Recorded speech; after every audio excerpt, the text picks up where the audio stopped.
सख्त गर्मी है और हीट वेव आई हुई है पंजाब में, तो तमाम कमिश्नर्स और डिप्टी कमिश्नर्स को मुहर्रम में फील्ड में रहना चाहिए और इंश्योर करना चाहिए कि तमाम जो रास्ते हैं, जो रूट्स हैं,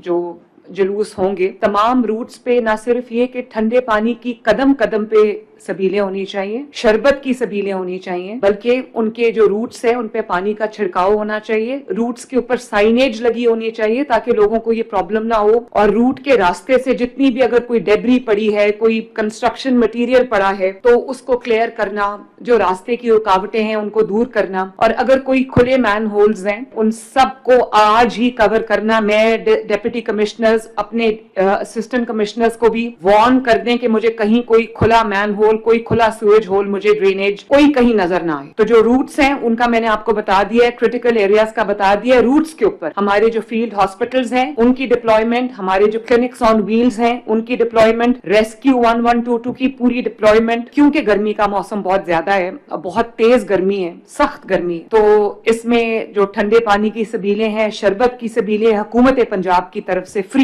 वो हमें हर जगह इंश्योर करनी है। लेकिन कैंप्स जो भी आप लगा रहे हैं, चाहे आपके इंफॉर्मेशन के लिए कैंप सेटअप किए हुए हैं, चाहे वो सिक्योरिटी के लिए कैंप सेटअप किए हुए हैं, या वो पानी की सबीलें हैं, उनका एक ही पैटर्न होना चाहिए, एक ही उनका डिजाइन होना चाहिए, तो ताकि लोगों को पता चले कि ये हुकूमत के सेटअप करदा कैंप्स हैं और इनके अंदर वो जाके जो भी उनको चीज दरकार है वो उनको मिल रही है।